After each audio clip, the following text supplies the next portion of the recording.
से लोकं अक्षराक्षरं एव च क्षरं सर्वाणि भूतानि कुटस्थो अचरं उच्यते।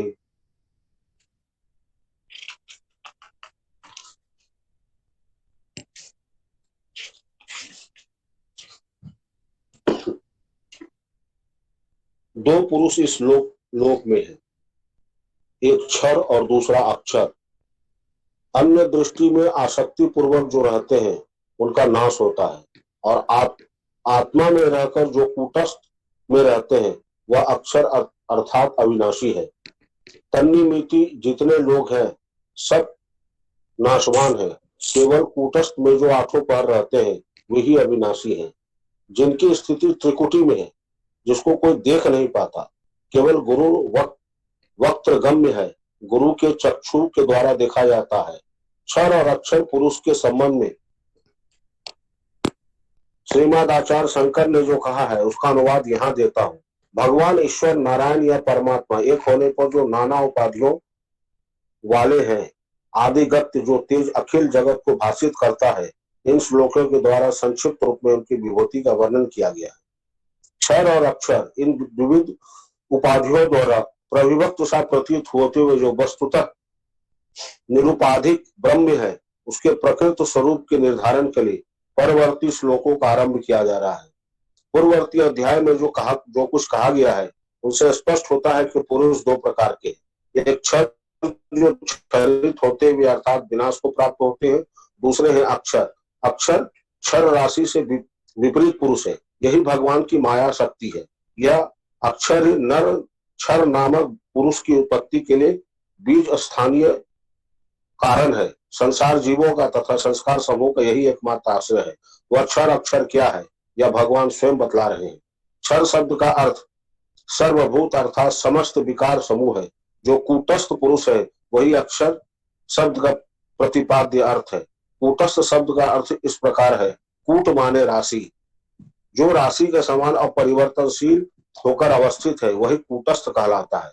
अथवा कूट शब्द का अर्थ है माया, वंचना, जीवता, कुटिलता। संसार की अनंत बीज स्वरूप माया शक्ति का आश्रय है, अर्थात वह अक्षर या अविनाशी है।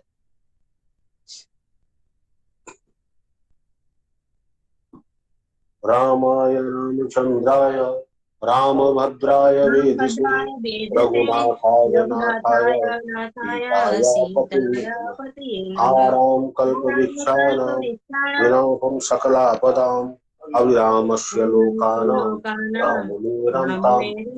चक्रे रामायणं चक्रं येन रामकथारसं समाहर्तु परार्थं कं वाल्मीकिं मधुकं भजे। अनन्तं राम रामेति परं तम् अमृतारण्ये तं नमामि कपीश्वरम्। राम ही प्रेम समीत लखी सीख ही समीप बुलाय, सीता मातु स्नेह बस वचन कहि बिलखाय। श्री रामचंद्र जी को प्रेम के साथ देखकर और सखियों को समीप बुलाकर सीता जी माता स्नेह बस विलख कर ये वचन बोली। सखी सब कौतुक देख निहारे, जेऊ कहावत हेतु हमारे। कौन बुझाई कही गुरु पाही, ये बालक असी हट भली नाही। ऐसा कि ये जो हमारे हितु कहलाते हैं वो भी सब तमाशा देखने वाले हैं। कोई भी गुरु विश्वामित्र जी को समझाकर नहीं कहता ये बालक, ये बालक है, इनके लिए ऐसा हट अच्छा नहीं है। जैसे जो धनुष रावण और बाण जैसे जग विजयी हीरो के हिलाए न हिल सका, उसे तोड़ने के लिए मुनि विश्वामित्र जी राम जी को आज्ञा देना और राम जी का उसे तोड़ने के लिए चल देना रानी को हठ जान पड़ा। इसलिए वे कहने लगे कि गुरु विश्वामित्र जी को कोई समझाता ही भी नहीं। रावण बाण छुआ नहीं चापा, हार सकल भूप करी दापा। जो धनुराज कुंवर कर देही, बाल मराल की मंदर लेही। रावण और बाणासुर ने जिस धनुष को छुआ तक नहीं और सब राजा घमंड करके हार गए, वही धनुष इस कुमार राजकुमार के हाथों में दे रहे हैं। हंस के बच्चे भी कहीं मंदराचल पर्वत पहाड़ उठा सकते हैं। भूप शयान सकल सिरानी, सखी विधि कहीं गति कछु जात न जानी, बोली चतर सखी मृदु बानी, तेजवंत लघु ज्ञानी नारानी। और तो कोई समझाकर कहे या नहीं, राजा तो बड़े समझदार और ज्ञानी है, उन्हें तो गुरु गुरु को समझाने की चेष्टा करनी चाहिए, परंतु मालूम होता है कि राजा का भी सारा सयानापन समाप्त हो गया है। हे सखी, विधाता की गति कुछ जानने में नहीं आती। यो कहकर रानी चुप हो गई। तब एक चतुर राम जी के महत्व को समझने वाली सखी कोमल वाणी से बोली, हे रानी, तेजवान को देखन में छोटा होने पर छोटा नहीं गिनना चाहिए। कहीं कुंभज कहीं सिंधु अपारा, सौ सुजस सकल संसारा, रवि मंडल देखत लघु लागा, उदयता श्रुति भुवन सब भागा। जहां घर से उत्पन्न होने वाले मुनि अगस्त, और कहाँ अपार समुद्र, किंतु जिन्होंने उसे सोख लिया, परंतु जिसका सूर्य सारे संसार में छाया हुआ है। सूर्य मंडल देखने में छोटा लगता है, परंतु उदय होते ही तीनों लोक का अंधकार भाग जाता है। मंत्र परम लघु जासु बस विधि, हर ही हर सुर सर्व, महामत गजराज कहूं बस कर अंकुश सर्व। जिसके वश में ब्रह्मा विष्णु शिव और सभी देवता हैं, वह मंत्र अत्यंत छोटा होता है। महान मत वाले गजराज को छोटा सा अंकुश वश में कर लेता है। काम कुसुम धनुषाया कलिन्ने, सकल भुवन असी बस किन्ने, देखी तियई संसवस जानी, भंजब धनुष राम सुनुरानी। कामदेव ने फूलों का ही धनुष मान लेकर समस्त लोगों को अपने वश में कर रखा है। हे देवी, ऐसा जानकर संदेह त्याग दीजिए। हे रानी सुनिए, रामचंद्र जी धनुष को अवश्य ही तोड़ेंगे। सखी वचन सुनी भय परतीति, मिटा विषादु बढ़ी अति प्रीति, तब राम ही बिलोक वैदेही, सबय हृदय विनिवत जहिते ही। सखी के वचन सुनकर रानी को विश्वास हो गया, उनकी उदासी मिट गई और श्री रामचंद्र जी के प्रति उनका प्रेम अत्यंत बढ़ गया। उस समय श्री रामचंद्र जी देखकर सीता जी भयभीत हृदय से जिस तिस देवता से विनती कर रही, मन ही मन मनाव अकुलानी, होई प्रसन्न महेश भवानी, करहु सफल आपनी सेवकाई, करी हेतु हरहु चाप गरुआई। वे व्याकुल होकर मन ही मन बता रही हैं कि हे महेश भवानी, मुझ पर प्रसन्न होइए, मैंने आपकी जो सेवा की है उसे सफल कीजिए और मुझ पर स्नेह करके धनुष के भारीपन को हर लीजिए। गणनायक बारदायक देवा, आज लगे किन्न हो तो सेवा, बार बार विनती सनु मोरी, करहु चाप गुरुता अति थोरी। हे गणों के नायक, वर देने वाले देवता गणेश जी, मैंने आज ही के लिए तुम्हारी सेवा की थी, बार बार मेरी विनती सुनकर धनुष का भारीपन बहुत ही कम कर।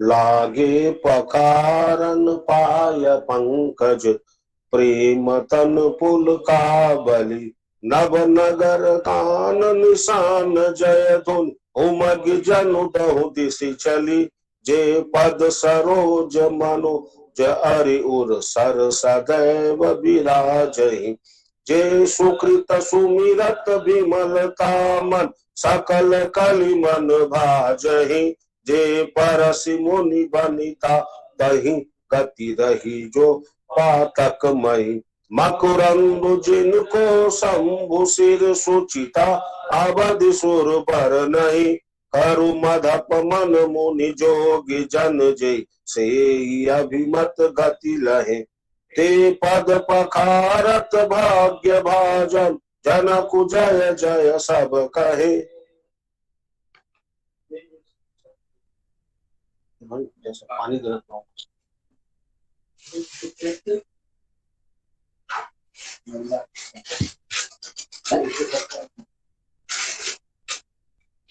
अधरम मधुरम वदनं मधुरं, नयनं मधुरं हसितं मधुरं, दयं मधुरं गमनं मधुरं, मधुराधिपति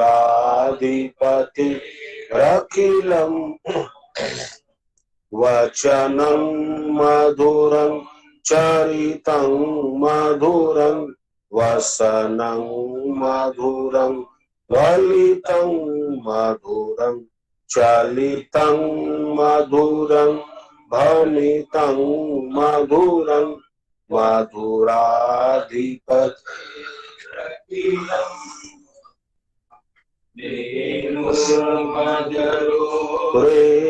रेणुर्मधुर पानिर्मधुर पादो मधुर नित्यं मधुरं संख्यं मधुरं मधुराधिपति रखिलं मधुरं गीतं मधुरं गीतं मधुरं भुक्तं मधुरं सूक्तं मधुरं रूपं मधुरं तिलकं मधुरं मधुराधिपति रखिलं मधुरं करणं मधुरं तरणं मधुरं हरणं मधुरं रमणं मधुरं वमितं मधुरं समितं मधुरं मधुराधिपति रखिलं मधुरं गुंजा मधुरा माला मधुरा यमुना मधुरा बीची मधुरा सलिलं मधुरं कमलं मधुरं मधुराधिपति रखिलं मधुरं गोपी मधुरा लीला मधुरा योक्तं मधुरं श्रेष्ठं मधुरं श्रेष्ठं मधुरं मधुराधिपति अखिलं मधुरं मधुरा तापो मधुरा यष्टिर्मधुरा सृष्टिर्मधुरा दलितं मधुरं फलितं मधुरं मधुराधिपति रखिलं मधुरं श्री कृष्ण गोविंद हरे मुरारी हे राम नारायण वासुदेव श्री गुरु चैतन्य आत्मदेवा हे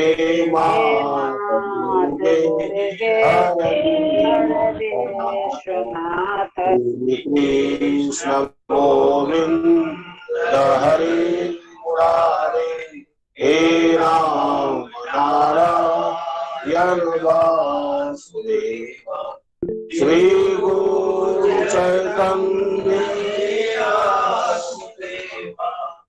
हे मात दुर्गे हर विश्वनाथ श्री कृष्ण गोविंद हरे मुरारे हे राम नारायण वासुदेव श्री गुरु चैतन्य आत्मदेव हे मात दुर्गे हर विश्वनाथ श्री कृष्ण गोविंद हरे मुरारी हे राम नारायण वासुदेव श्री गुरु चैतन्य हे आत्मदेव हे मात दुर्गे हर विश्वनाथ श्री कृष्ण गोविंद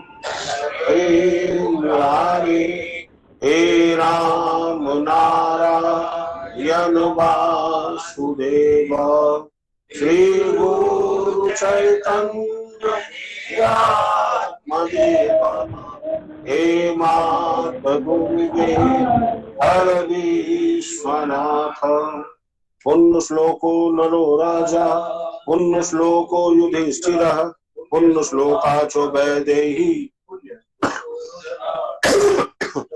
कुसुम संकाशम काश्यपेय महाभूतिं भान्तारि सर्व पापन्नम प्रणतोऽस्मि दिवाकरम् एकतुण्ड महाकाय सूर्यकोटि समप्रभ निर्विघ्नं कुरु मे देव सर्वकार्येषु सर्वदा वसुदेव सुसंदेवं प्रणमामि पुनः पुनः जराजन्म भीतोऽस्मि त्राहि मां मधुसूदन हे नीलकंठ वृषध्वज पंचवक्त्र लोकेश शेष वलय प्रमथेश सर्व हे दुर्जटे पशुपते गिरिजापते मां संसार दुख गहनाय जगदीश रक्ष सर्वाबाधा विनिर्मुक्तो धन धान्य सुतान्वित मनुष्यो मत प्रसादेन भविष्यति न संशय सर्वे भवन्तु सुखिनः सर्वे सन्तु निरामयाः भद्राणि पश्यन्तु मा कश्चित् दुःखभाग् भवेत्। परम गुरुदेव की जय सब गुरुदेव की जय सब संतन की जय सब भक्तन की जय उमापति महादेव की जय हर हर महादेव।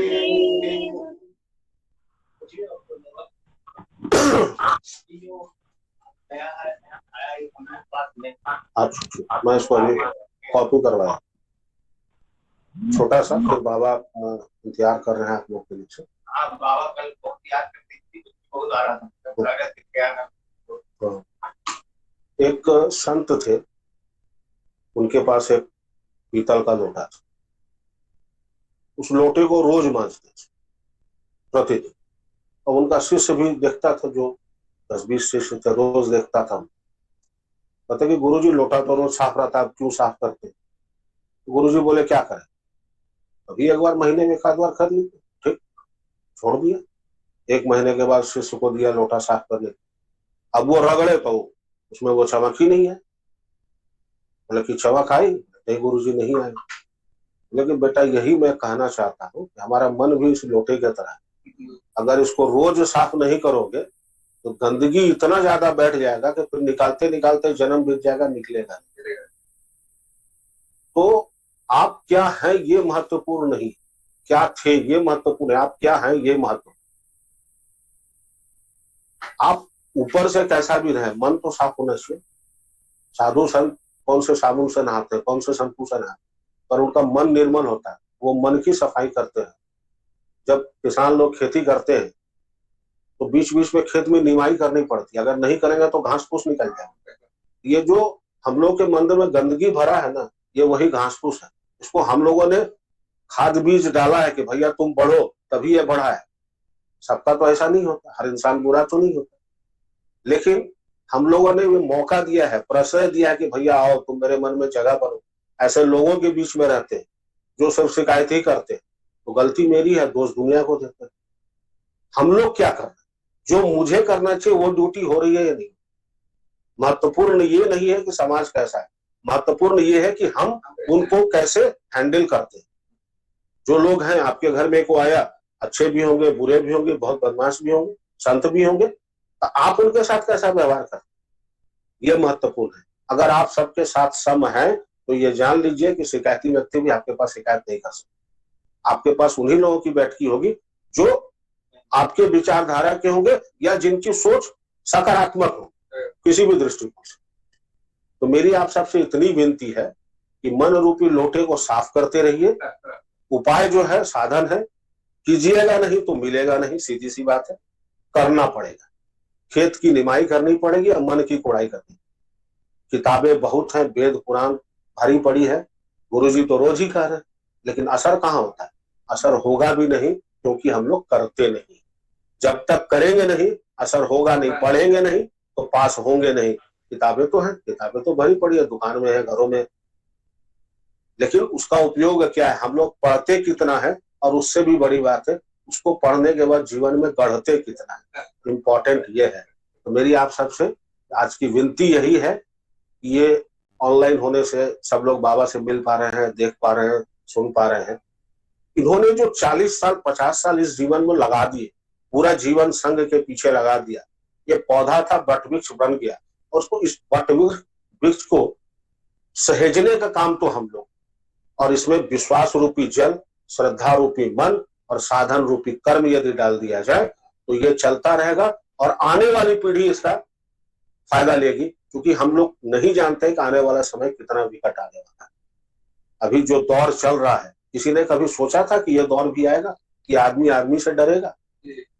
भगवान ने बताया कि आप सर्वशक्तिमान नहीं है, सर्वशक्तिमान मैं हूं, ये प्रकृति ने दिखाया, और प्रकृति ही तो भगवान। इस चीज को समझते हुए, इस चीज को मानते हुए इसमें करते रहे, आगे बढ़ते रहे। और अब मैं सीधा कैमरा दे रहा हूं बाबा के पास में, बाबा को सुनिए। जय गुरु। बीच में कृपया कोई बोले ना, क्योंकि फिर बाबा की आवाज आएगी। प्रणाम है गुरु भैया।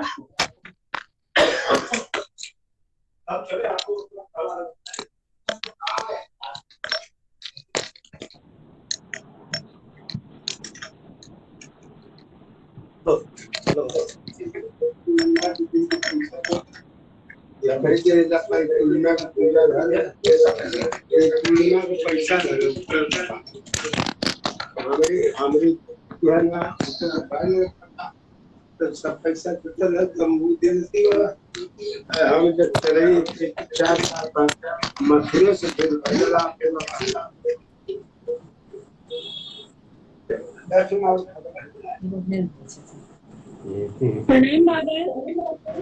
बाबा प्रणाम बाबा। जय गुरु बाबा। जय गुरु बाबा। प्रणाम बाबा। जय गुरु बाबा। जय गुरु बाबा। जय गुरु बाबा। जय गुरु माता।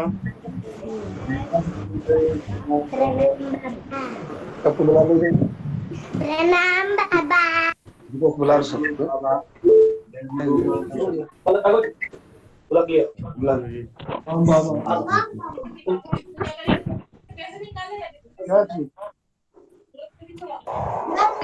प्रणाम बाबा। प्रणाम माता जी। प्रणाम बाबा जी। जय गुरु बाबा। प्रणाम बाबा। कॉल से पहुंचे यहाँ? महाराज 10:30 रात। अरे तुम लोग के लिए हम सब लगा के रखे थे। सब लोग शांत हो जाइए, बाबा कुछ बोल रहे हैं। सिटी चलेगा वहाँ गुरुद्वारा 1 लाख में।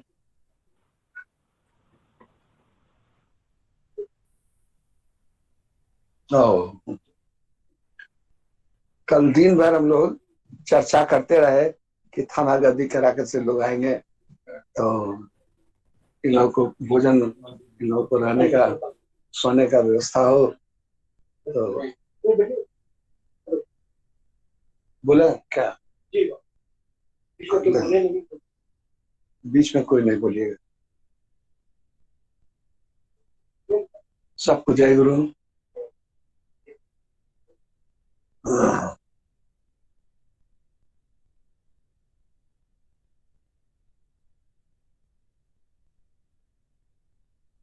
गीता में भगवान ने कहा है कि जन्म मृत्यु जरा व्याधि दुख दोषानुदर्शन। जन्म में, मृत्यु में, बुढ़ापा में और बीमारी में जो कष्ट होता है इसको बार बार स्मरण करना।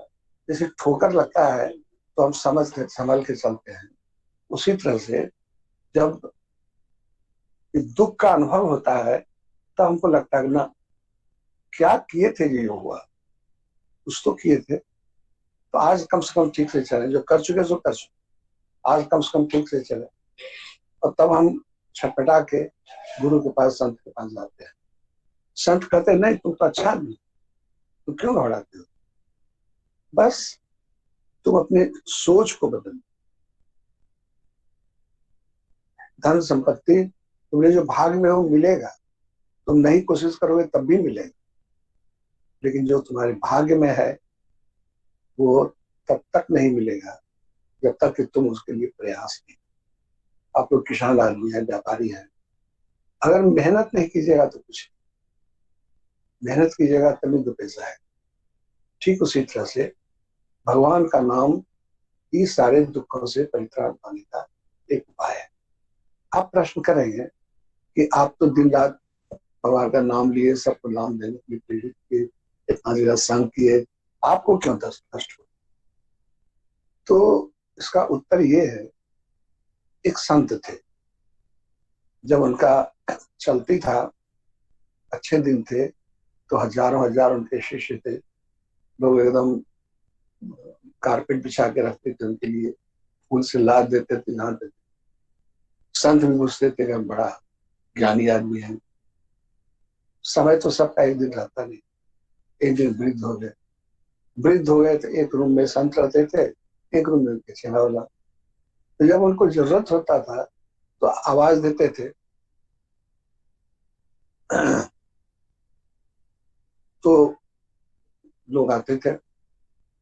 अब ज्यादा दिन बीमार रहे तो लोगों ने आना कम कर दिया, 3-4 बार आवाज देते थे, एक आदमी को आता था। एक दिन रात को महात्मा जी को शौच जाने का इच्छा हो, आवाज दिया, कोई नहीं आया।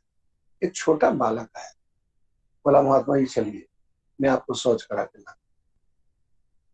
महात्मा जी गए, शौच करके आए। बोले आप कौन है, कहीं आप वही तो नहीं है जिसका जिसका जप हम दिन रात करते रहे?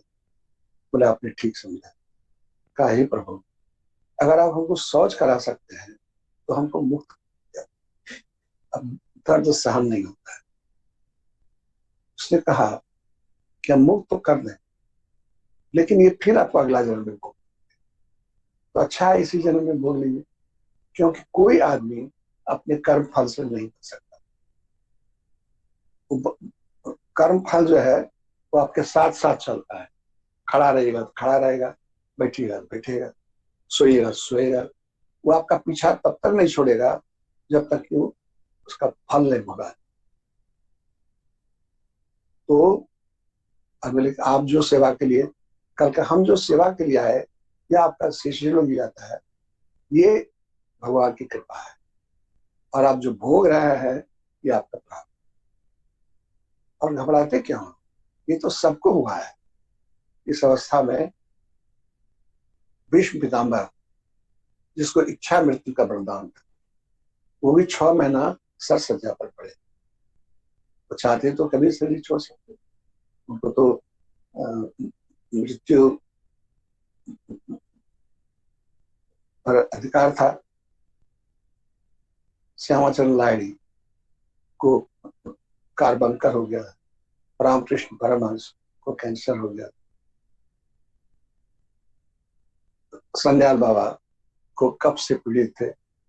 बाबा देखे हैं चाचा जी को,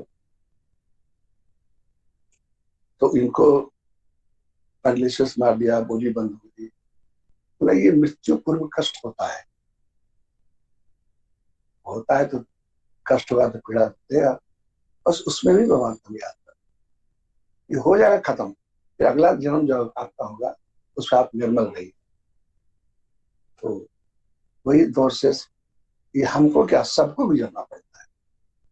हम अब एक संदेश देना चाहते हैं आपको कि होगा क्या कि भगवान क्या, करना क्या है कि मेरे।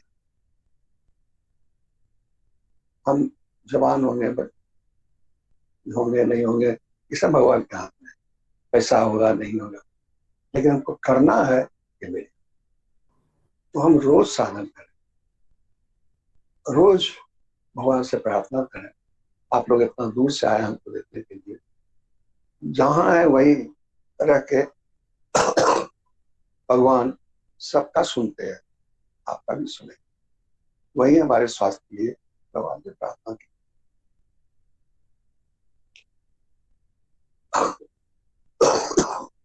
क्योंकि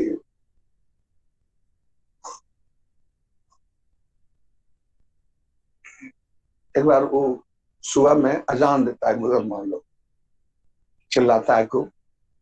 तो कबीर जा रहे थे, कबीर ने कहा कितना चिल्लाते क्यों तुम लोग? बोले भगवान को पुकारते हैं, खुदा को। तो बोला क्यों बहरा हो गए क्या, इतना पुकारने पर भी नहीं सुनते हैं?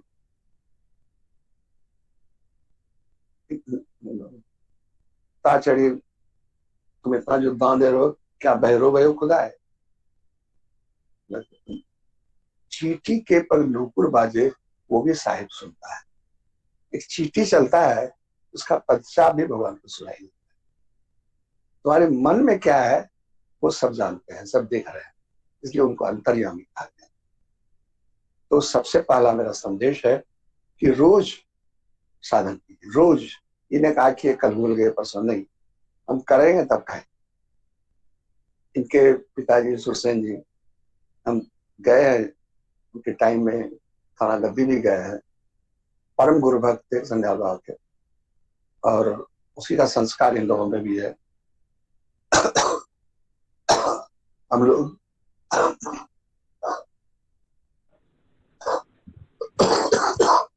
पहला जो महासम्मेलन था वो ऋषिकेश में हुआ था, वहां से बद्रीनाथ गए। तो गौतम उसमें बहुत छोटा था, तो सुरसेन सिंह अपने कन्हा पे लेके इसको चले थे, चलो बउआ हम ले चलते हैं। ये प्रेम था उनका, उन्हीं के संतान आप लोग हैं, इसीलिए आप लोगों के संस्कार। आपका क्या हुआ, इसे पिता का संपत्ति बेटा को मिलता है, आपका धर्म भी आपके बच्चों को नहीं मिलता तो आप यहाँ आते थे? कोई तो नहीं है। दूसरा बात, कुछ स्वाध्याय जैसे गीता, रामायण, इक्के पन्ना रोज पढ़े, तो इससे क्या है कि आपके जीवन में एक बहुत बड़ा बदलाव हो जाए। और तीसरा, सत्संग, महापुरुषों की संगत, जहां अच्छे बातें सुनने को मिले। अवसर बहुत कम है, कोई नहीं जानता कि कल का सूरज हम देखेंगे। आपको याद होगा, आपने देखा भी है तो, कि हम कितना एक्टिव थे। 10 जगह हम स्नान किए हैं, चित्रकूट, द्वारिका, रामेश्वरम, बद्रीनाथ, अयोध्या, वृंदावन, उज्जैन, रानीखेत, नैमिषारण्य, सब जगह। कितना हजारों हजार आदमी गया और सब सकुशल लौट के आया। क्या आनंद हुआ। आज हम चल भी नहीं सकते, वो समय बीत गया। उस अवसर का अगर हम उपयोग नहीं किए होते तो आज हमको दुख होता। हमको खुशी इस बात की है कि मरता तो सब है, हम भी मरेंगे, लेकिन हमने एक अच्छा काम किया है कि संग कराया, लोगों को तीर्थ कराया, और गरीब से गरीब आदमी को दे गए, उससे पैसा भी नहीं। जो कभी नहीं जाता बद्रीनाथ, जो कभी नहीं जाता रामेश्वर, नहीं जा सकता था, उसका पास पैसा नहीं। हम बोला नहीं, सब जाएगा और किसी से कोई पैसा नहीं। जो देने लायक है वो दे, जो देने लायक नहीं है। लेकिन पैसे के अभाव में भगवान के दर्शन से कोई वंचित नहीं। आपका भी जीवन ऐसा हो, क्या हो, कहते कि उसके लिए तो नकल मत कीजिए किसी, उसके लिए 3 ही काम तो करना। क्या करना है? पहला ये कि हम किसी का बकाया नहीं रखें। हमारा कोई बकाया रखे बेईमानी कर लेकर, लेकिन हम नहीं करें। आपको धन कभी नहीं घटेगा, पक्का। नंबर दूसरा, हम जो बनता है उतना ही लेंगे। इसके सुरसेन सिंह के परिवार को की कहानी हम जानते हैं। इन दोनों भाइयों में प्रेम है, इसीलिए संपन्नता है। प्रेम खत्म हो जाएगा, सब कुछ। पोथी पढ़ी पढ़ी जग हुआ, पंडित भयानक कोई, 2.5 अक्षर प्रेम का पढ़े सो। जिसको हमको घाटा हो, हमरे भाई को तकलीफ, बस हमको कम मिले लेकिन भैया को कम मिले, उनको कोई तकलीफ। उसी तरह हमको जो पीड़ा होना हो, हमारे गुरु को भी तकलीफ। ये भावना जिसकी है ना, उसको जीवन बहुत कुछ कर दीजिए। गौतम जी का एक ही कहना है कि भगवान को तुमने देखा, मेरे माता पिता ही मेरे पिता, और यही सोच के ही सेवा करता है। किसी का बेटा अमेरिका में बहुत कमाता है, क्या फायदा हो पैसे से, जबकि करीब 2 साल में बाप मर गया, नहीं आया, बेटा भाई की शादी भी नहीं आया, क्या फायदा? खाली पैसा जमा करने से, कागज जमा करने से क्या? हमारा ये कहना है कि एक आदमी कह रहा था कि किसी का बेटा अमेरिका में 5 लाख कमाता है, ये उसका सुख है। मेरा सुख ये है कि हम परिवार के साथ शाम में एक साथ खाएं।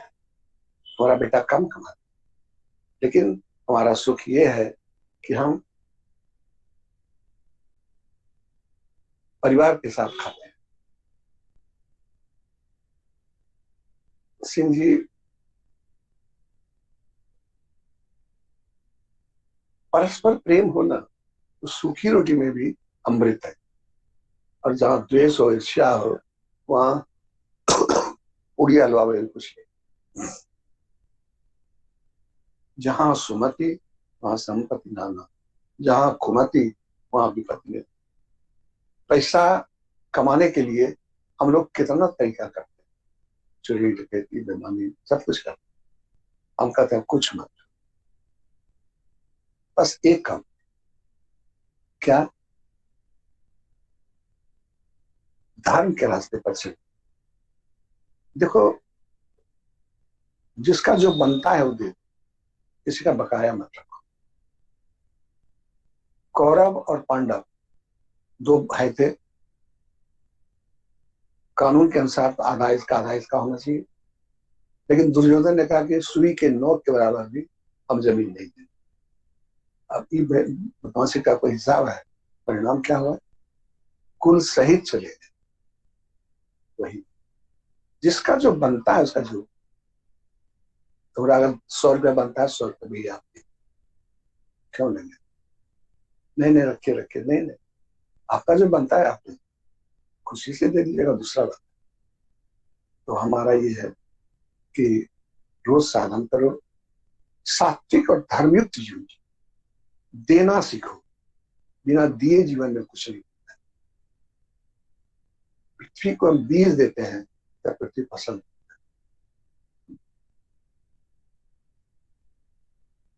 समुद्र आकाश को वाष्प देता है तब मेघ बरसता है। जब मेघ बरसता है तो नदियों में बाढ़ आ जाती है, बांधे टूटने लगता है, और जब वो जल समुद्र को देता है, बहुत होना भी दुख करता है।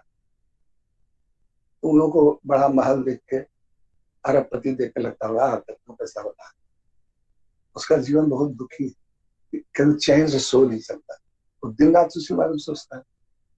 हमको जो दिया है बहुत है, हमेशा सोचिए बहुत दिया है, इसलिए कभी मत सोचो कि कब हम भी खाएंगे, मेरा भाई भी खाएगा, मेरा पड़ोसी भी खाएगा।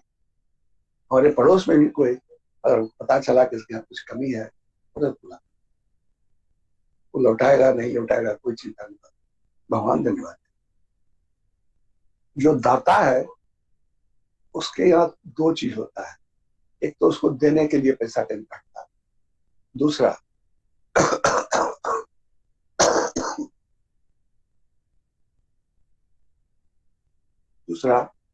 कि देने से एक आनंद होता है। आप अपना छाती पे हाथ रख के बोलिए कि आप बढ़िया खाना खाता है, वो आपको अच्छा लगता है कि जिस दिन आप बढ़िया खाना दूसरों को खिलाते हैं उस दिन अच्छा लगता है, जिस दिन दूसरों को खिलाते।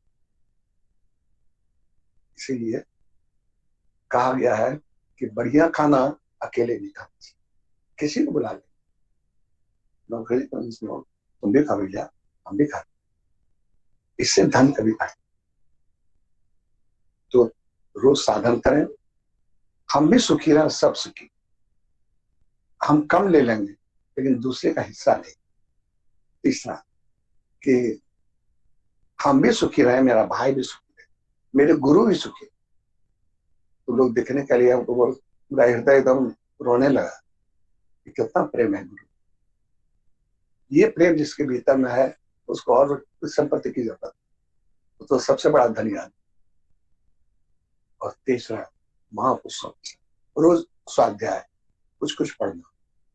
और चौथा, एक नियम बना लो कि हम 20 मिनट तक 2 पन्ना रामायण पढ़ लें। और दूसरा बड़ा कि महापुरुषों के संग, अच्छे लोगों के संग, अच्छे लोग संगति से लोग अच्छा बनता है, बुरे लोगों की संगति से बुरा बनता है। बबलू को फोन करो तो, बबलू को। हाँ नहीं, वो गया है लाने पे।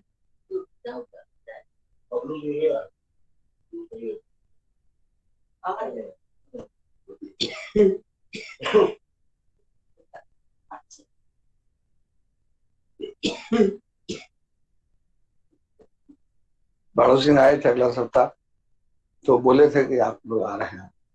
अब कल से मसला देता है आपको कि आएगा तो रात क्या खिलाएंगे लोग को, कहाँ सोएगा, ऊपर में बिछावन लगाए, चादर बदले, क्या दिए, क्या आएगा तो यहाँ सुलाएंगे इन लोगों को।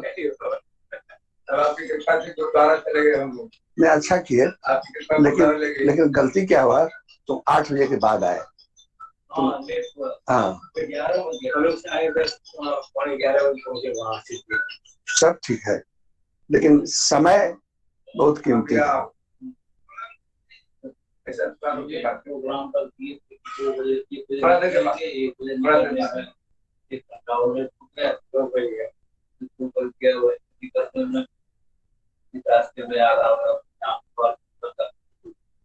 रोड भी हम लोग गलत चलते हैं,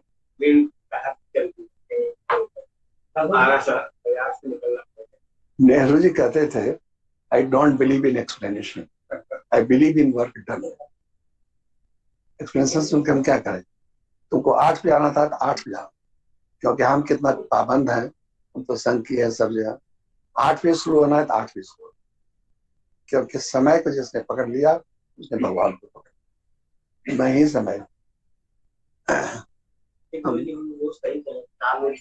हाँ ठीक है, हम हृदय से तुम लोग का आशीर्वाद देते हैं। तुम लोग देखने के लिए आए, हम गदगद हो गए, और तुम्हारा जो भी ये है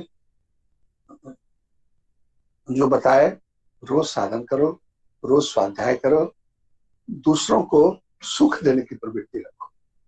जो हमारा बुरा करता है हमारा शत्रु है, वो शत्रु रहे, लेकिन हम उसके शत्रु। वो अगर विपत्ति में है तो हम उसको देखने जाए, अगर उसको अभाव है तो हम उसकी मदद।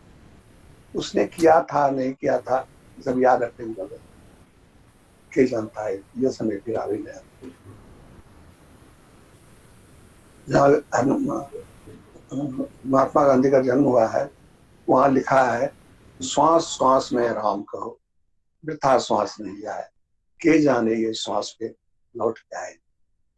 कौन जानता है ये श्वास, इसलिए हर एक श्वास में भगवान का स्मरण, तो हर एक श्वास में भगवान का स्मरण करो और स्वाध्याय करो, गुरु की सेवा करो, क्योंकि भगवान को हमने नहीं देखा है। भगवान कभी कभी अवतार लेते हैं, राम अवतार, कृष्ण अवतार, लेकिन गुरु रूप में हर एक समय में रहते। वो जो आए हैं एक आदमी नहीं है, साक्षात साक्षात परम ब्रह्म, तस्मै श्री गुरु। ये परब्रह्म परमात्मा है, ये सोच के हम लोग को गुरु। महाभारत में लिखा है कि जो कुछ नहीं जानता है, कोई पूजा पाठ नहीं करता, वो कुछ नहीं करे, सिर्फ गुरु की सेवा, उनके घर में झाड़ू दे, उनका धोती खींचे, उनको तेल लगावे, उनको नहावे, यही उसके साथ आया।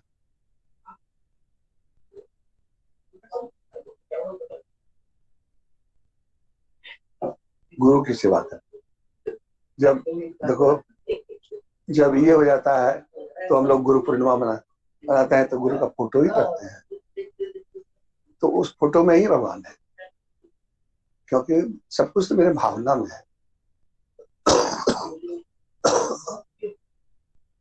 पत्थर में मंदिर में रखा हुआ एक पत्थर ही तो है, हम मानते हैं कि शिव है, शिव है, जो नहीं मानता इसके लिए पत्थर है। तो इसीलिए हम गुरु को भगवान मानते हैं, मेरे लिए भगवान। आज भी देखिए गुरुधाम में गुरु पूर्णिमा में बबलू स्वामी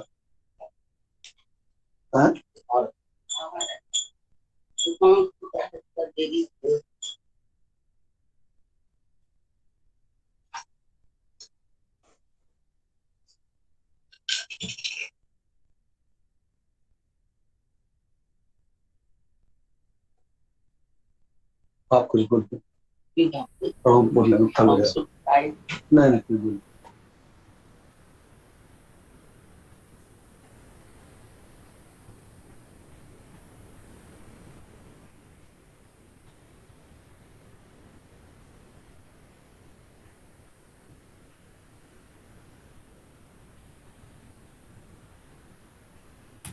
बोल।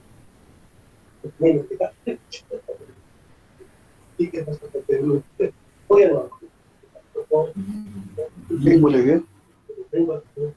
हाँ बोलेंगे। बोलिए।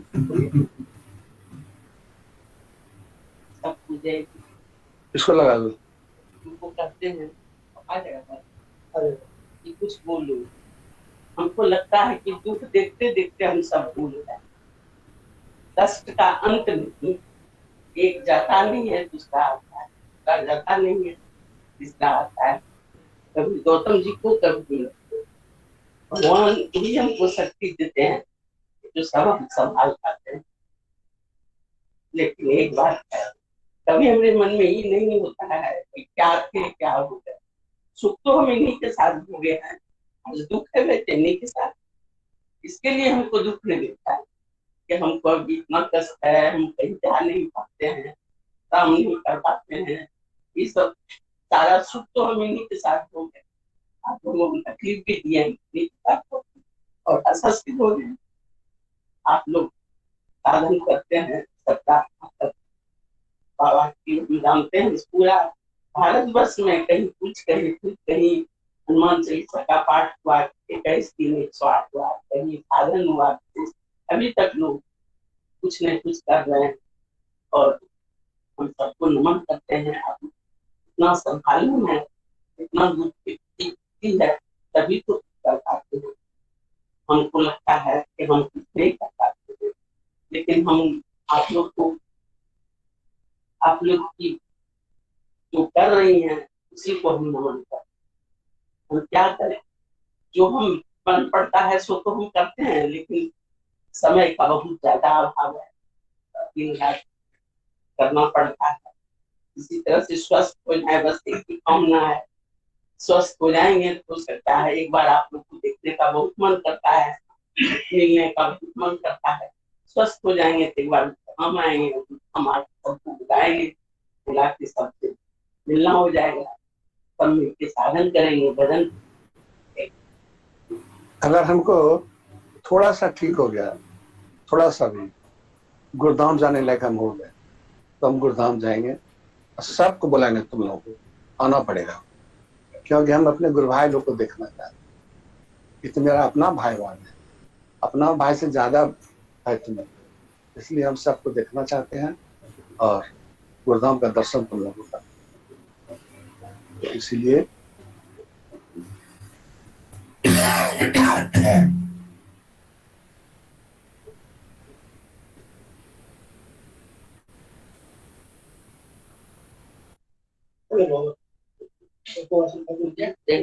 जय गुरु। जय बाबा जय गुरु प्रणाम।